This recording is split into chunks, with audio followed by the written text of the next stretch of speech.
মনে মনে চিন্তা করলেন, এই দেবকীর অষ্টম গর্ভের সন্তান যদি আমার প্রাণ হত্যার কারণ হয়, তাহলে তো আমি দেবকীকে বাঁচিয়ে রাখবো না। এই বলে ওই রথের মধ্যে অসিকে উত্তোলন করে দেবকীর চুলে মুঠিতে ধরে দেবকী দেবকী দেবকী বলে আজ দেবকীকে প্রাণে বধ করতে গেলেন। এদিকে সত্যের পূজারী বসুদেব মহারাজ কংসের চরণ দুটি জড়িয়ে ধরে বলছেন, মহারাজ মহারাজ, আপনি না মথুরার রাজা, আপনি মথুরার রাজা হয়ে এইভাবে নিজের হাতে নিজের ভগ্নীর প্রাণ দান করতে? মহারাজ, আপনি এত বড় মহারাজ, নারীদের কেস ধরে অপমান করছেন মহারাজ। শাস্ত্রী প্রমাণ আছে, এই ভক্তমণ্ডলীগণ, শাস্ত্রী প্রমাণ আছে যে নারীদের কেস ধরে কোনদিনও অপমান করতে নেই। তার প্রমাণ গুরুকুল ধ্বংস হয়েছিল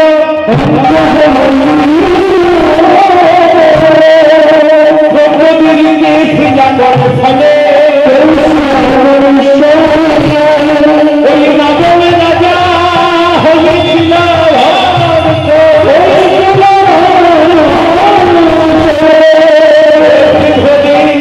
সীতায়া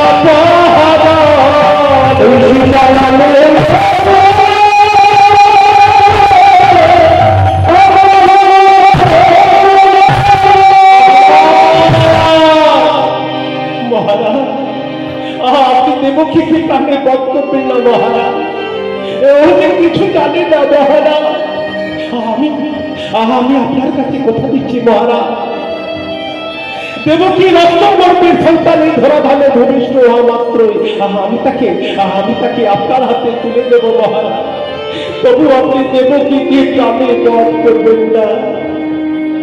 মহারাজ কংস বললেন, বসুদেব, আমি জানি তুমি সত্যের পূজারী, পরম বৈষ্য, কিন্তু বসুদেব, দেবকীর এই অষ্টম গর্ভের সন্তান যদি অষ্টম গর্ভে না দিয়ে প্রথম গর্ভে দেয়, মহারাজ আমি সে সন্তান আপনার হাতে তুলে দেব। আর যদি প্রথম গর্ভে না দিয়ে দ্বিতীয় গর্ভে দেয়, মহারাজ আমি সে সন্তানও আপনার হাতে তুলে দেব। তবু আপনি দেবকীকে প্রাণে বধ করবেন না মহারাজ, ও যে কিছু জানে না। বসুদেব, আমি জানি বসুদেব, তুমি যে কথা দাও সেই কথা লঙ্ঘন হয় না বসুদেব। কিন্তু বসুদেব, মাতৃস্নেহে দেবকী যদি তার সন্তানটিকে নিয়ে পালিয়ে যায় মহারাজ, তাহলে বলুন আমি আপনার কাছে এখানে দাঁড়িয়ে নিঃশব্দ করছি মহারাজ, দেবকীর এক থেকে শুরু করে অষ্টম গর্ভের সন্তান এই ধরাধামে ভূমিষ্ঠ হওয়া আমি তাকে আপনার হাতে তুলে দেব প্রভু। আপনি দেবকীকে প্রাণে বধ করবেন না মহারাজ। তাহলে যদি সে মাতৃস্নেহের সন্তানটিকে নিয়ে পালিয়ে যায় তবে কি হবে? তাহলে বলুন মহারাজ, আমাদের কি করতে হবে? শোনো বসুদেব, যতদিন না পর্যন্ত দেবকীর এই অষ্টম গর্ভের সন্তানের ধরাধামে ভূমিষ্ঠ হচ্ছে, ততদিন পর্যন্ত তোমাকে আর আমার বোন দেবকীকে আমার ওই নির্জনময় দুর্গন্ধময় অন্ধকার কারাগারে বন্দী থাকতে হবে। তাই হবে মহারাজ। তাই নিয়তির বিধানে দেবকী আর বসুদেবের স্থান হল দুষ্ট মহারাজ কংসে ওই নির্জন কারাগারে থাকতে থাকতে এসে দেবকী অঝঞ্চলে কাঁদছে, বলছে, স্বামী গো, বলো কেন তুমি আমার মতো অভাবীরা মেয়েকে বিয়ে করতে গেলে? আমার জন্য তোমাকে এই কারাগারে কত যন্ত্রণা সহ্য করতে হচ্ছে। দেবকী কোনো কথা বলো না, এই যে আমাদের ভাগ্যে যা লেখা আছে তাই তো হবে। তাই দেবকী বসুদেব বছর ঝুলে কাঁদতে কাঁদতে প্রভুকে উদ্দেশ্য করে বলছে, কি তোমার লীলা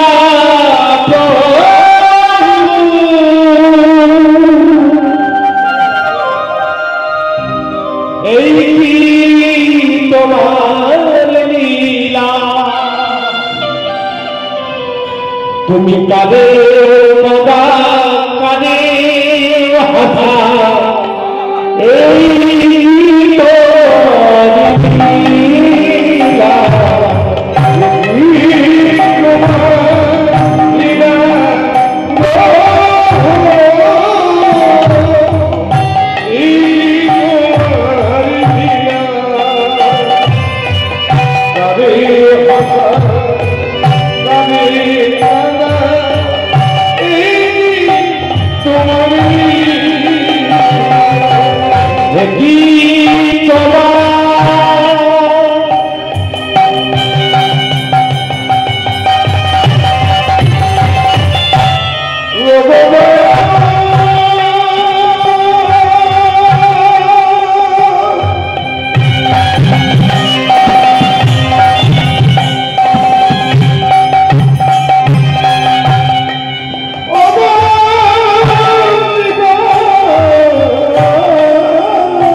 Yeah.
এইভাবে কাঁদতে কাঁদতে কারাগারে থাকতে থাকতে 1 2 3 করতে করতে নিয়তের বিধানে 1 2 3 করতে করতে যেই না 10 মাস 10 দিন পূরণ হলো,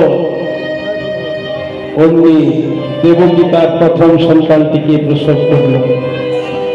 প্রথম সন্তানটি প্রসব করে স্বামী বসুদেবের কাছে গিয়ে এসে বলছে, স্বামী গো, এইটা আমাদের প্রথম সন্তান, এইটা স্বামী, তুমি না প্রতিজ্ঞা করেছ, এই সন্তানটিকে নিয়ে গিয়ে মহারাজ কংসের হাতে তুলে দিয়ে তুমি তোমার প্রতিজ্ঞাকে পূর্ণ করো। স্বামী বসুদেব ওই অনিন্দন সুন্দর শিশুটি রূপকে নিরীক্ষণ করে বলল, ওরে এই অভাগার সংসারে তুই কেন এলি রে? আমি যে তোর পিতা হয়ে তোকে রক্ষা করতে পারবো না রে। অধৈর্যে কাঁদতে কাঁদতে মহারাজ কংসের রাজভবনের দিকে চলে যাচ্ছে। ভাবটি কেমন না, শিশু কোলে বসুয়া কেঁদে চলে শিশু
এদিকে মহারাজ কংস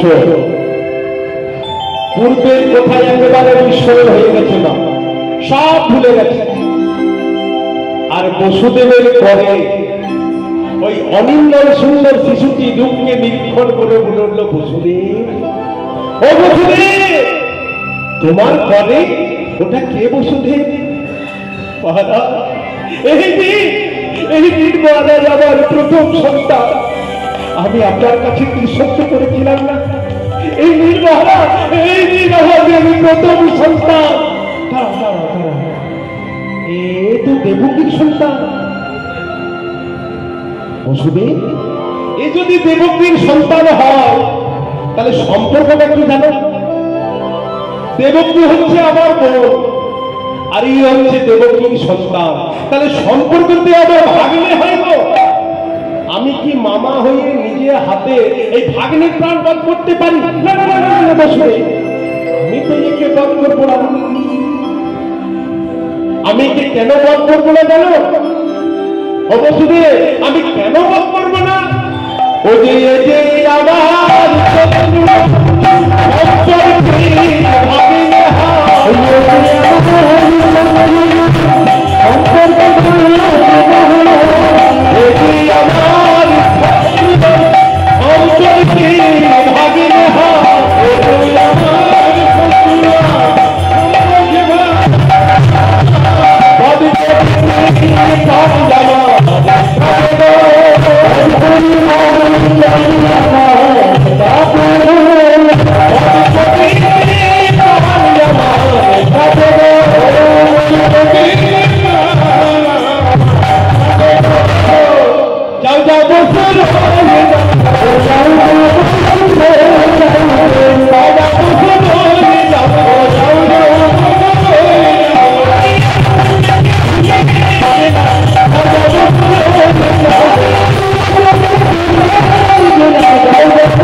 মহারাজ কংস দেবকীর সন্তানটিকে বধ করলেন না, তাকে ফিরিয়ে দিলেন। কিন্তু ফিরিয়ে দিলে হবে কি না? স্বর্গের দেবতারা চিন্তায় পড়ে গেলে। কেন? মহারাজ কংস যদি দেবকীর সন্তানগুলো এক এক পর এক বধ না করে, তবেই তো 8 বছর পর সরল সূর্যপূর্ণ নারায়ণ ভগবান এই ধরাধামে ভূমিষ্ঠ হয়ে যাবে। স্বর্গের দেবতারা তারা ডেকে পাঠালেন কাকে?